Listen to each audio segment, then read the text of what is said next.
चला तर विद्यार्थी मित्रांनो, आज आपण वृत्ते हा प्रकार अभ्यासणार आहोत. तर व्याकरणामध्ये वृत्त्यावर अनेक प्रश्न विचारले जातात. जसं वृत्ते म्हणजे काय? गद्य म्हणजे काय? पद्य म्हणजे काय? किंवा छंदवृत्त, मुक्तछंद, अक्षरगण वृत्त, मात्रावृत्त अशा प्रकारचे क्वेश्चन आपल्याला विचारले जातात. तर आपण शॉर्टमध्ये या वृत्ते या टॉपिकचा अभ्यास कसा करायचा आहे ते बघणार आहोत. तर वृत्ते म्हणजे काय? तर आपण हा भाग समजून घेऊया. तर वृत्ते म्हणजे काय? तर हा भाग व्यवस्थित समजण्यासाठी खालील महत्त्वाचे घटक लक्षात ठेवणे आवश्यक आहे. तर गद्य म्हणजे काय? तर आपल्या मनातील विचार आपण जसे बोलतो तसे सरळ बोलून दाखवणे याला गद्य असे म्हणतात. उदाहरण, आज गोकुळात हरिरंग खेळत आहे, त्यामुळे राधिके तुझ्या घरी जरा जपून जा. आता हेच वाक्य आपल्याला पद्य स्वरूपात कसं मांडता येईल? तर बघा, आपल्या मनातील विचार ठराविक क्रमाने लिहून सुरात चालीवर म्हणता येतील याप्रमाणे रचना करणे म्हणजेच पद्य होय. पद्य म्हणजे कविता, म्हणजेच तालासुरावर म्हणणारी एखादं गाणं त्याला आपण पद्य म्हणतो. आणि गद्य म्हणजे काय? तर एखादा लेसन वगैरे आपण ज्या प्रकारे असतो त्याला गद्य वगैरे असे म्हणतात. तर बघा, पद्य आता आपल्याला समजले, विचार ठराविक क्रमाने लिहून सुरात चालीवर म्हणता येतात, यालाच आपण पद्य असे म्हणतो. तर बघा, हेच वाक्य या ठिकाणी दिलंय. तर आज गोकुळात रंग खेळतो हरी, राधिके जरा जपून जा तुझ्या घरी. म्हणजेच काय? तर हे एक तालासुरामध्ये एक सॉन्ग टाईप आपण म्हटलेलं आहे. आता पद्य रचनेचे प्रमुख 3 प्रकार आहेत. एक आहे छंद, दुसरा आहे अक्षरगणवृत्त आणि तिसरा आहे मात्रावृत्त. आता छंद म्हणजे काय? तर छंदाची खालील 2 गटात विभागणी होते, छंदवृत्त आणि दुसरं आहे मुक्तछंद. आता छंदवृत्त म्हणजे काय? तर अक्षरसंख्या ठराविक असते. अक्षरे ऱ्हस्व, दीर्घ कशीही लिहिलेली असली तरी छंदवृत्तात प्रत्येक अक्षर बहुधा दीर्घ उच्चारले जाते. लक्षात ठेवायचे, फक्त अक्षरसंख्या ठराविक असते. इथं एक्झाम्पल पण दिलंय. ओवी, अभंग, अभंगाचे लहान अभंग व मोठे अभंग असे 2 प्रकार पडतात. अभंगाचे प्रकार सुद्धा विचारले जातात. तर अभंगाचे प्रकार 2 आहेत. एक आहे लहान अभंग आणि दुसरा आहे मोठा अभंग. हे 2 प्रकार. पहिली माझी ओवी, पहिली माझा नेम, तुळशीखाली राम पोथी वाची. आता हे झालं छंदवृत्त. आता मुक्तछंद म्हणजे काय? तर ज्या पद्य रचनेत चरण संख्या, गण, अक्षर संख्या, लगक्रम किंवा मात्रा यापैकी कोणतेच ठराविक बंधन नसते, त्यास मुक्तछंद असे म्हणतात.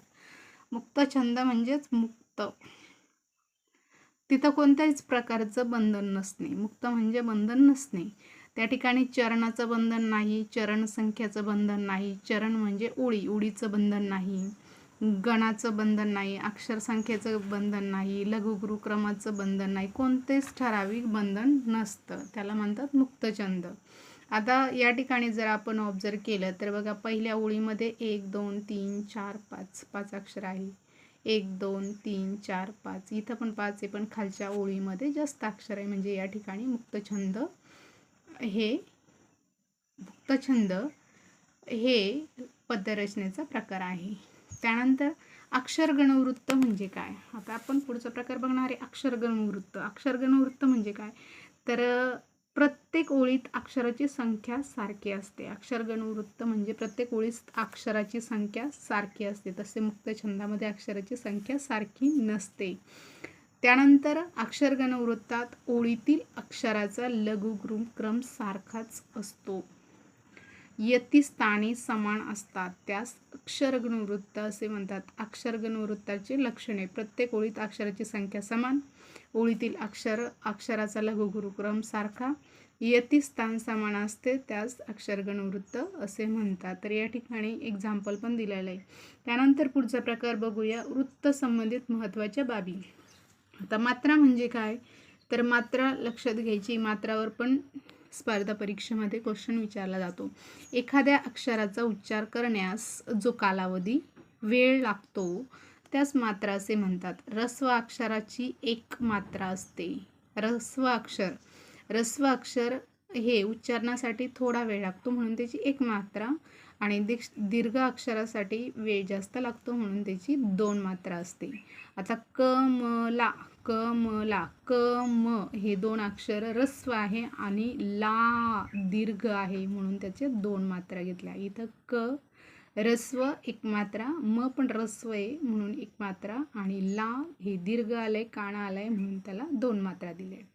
त्यानंतर लघुगुरु क्रम काय आहे ते बघूया. आता लघुगुरु, ऱ्हस्व अक्षराला लघु तर दीर्घ अक्षराला गुरु म्हणतात. लघु अक्षर हे अर्धचंद्रकृती चिन्हाने दाखवलं जातं, याला लघु अक्षर म्हणतात, म्हणजे त्याची एक मात्रा असते. तर गुरु अक्षर हे आडव्या रेषेने दाखवतात आणि त्याच्यात 2 मात्रा असतात, हे पण लक्षात ठेवायचे. ऱ्हस्व अक्षरासाठी अर्धचंद्र आणि गुरु अक्षरासाठी आडवी रेष, त्याच्या 2 मात्रा असतात. लघु अक्षरे ऱ्हस्व अ, इ, उ, ऋ तसेच स्वर मिसळून तयार झालेल्या अक्षराला, उदाहरण कला पहिली वेलांटी की, कला पहिला उकार कु आणि कृ, हे सर्व अक्षरे ऱ्हस्व आहेत म्हणजे लघु आहे आणि यांच्या मात्रा एक एक असतात. गुरु अक्षरे बघा, अ, आ, इ, उ, ए, ऐ, ओ, औ हे दीर्घ अक्षर आहे आणि याच्या मात्रा 2 असतात. आता याच्यामध्ये कलाकाना का म्हणजे आ मिसळवलं तर का झालं, की मध्ये ई मिसळवलं म्हणजे की झाली दुसरी, तर याच्यात 2 मात्रा असतात, हे लक्षात घ्यायचे.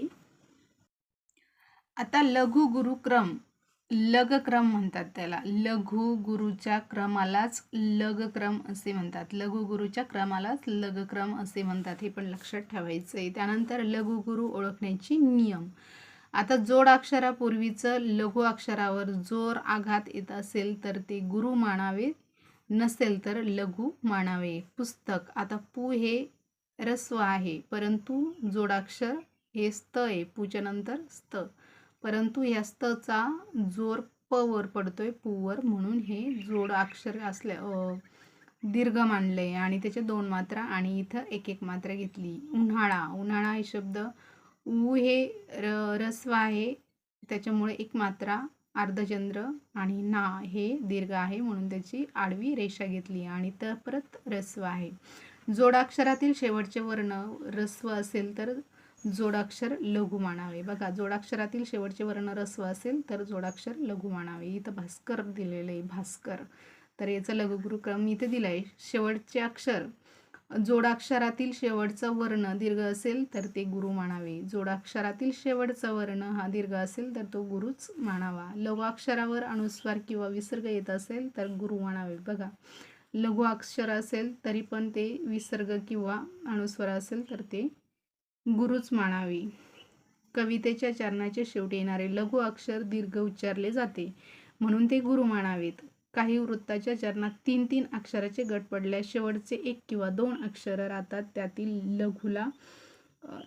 लघुला ल व गुरुला ग अशी नावे द्यावीत.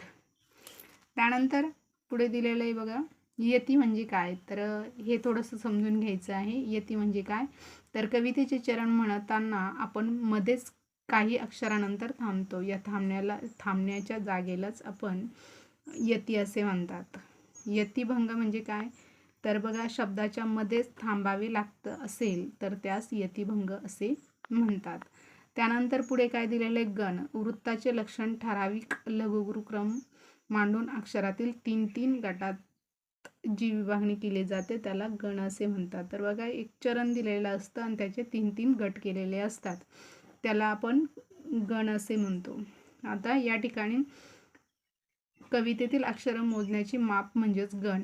3 अक्षर शब्दाचे लघुगुरु प्रमाणे एकंदर 8 गण पडतात. या 8 गणांना य, र, त, न, भ, ज, स, म अशी पुढील प्रमाणे 8 नावे दिलेली आहेत. तर हे लघुगुरुक्रम लक्षात ठेवायचं आहे. आणि हे गण प्रकारे य म्हणजे यमास, र म्हणजे राधिका, त म्हणजे तारापन, न म्हणजे नमन, भ म्हणजे भास्करा, ज म्हणजे जनास, स म्हणजे समरा, म म्हणजे मानवा. तर हे 8 गण लक्षात ठेवायचे आणि ते लिहून पाठ करायचे.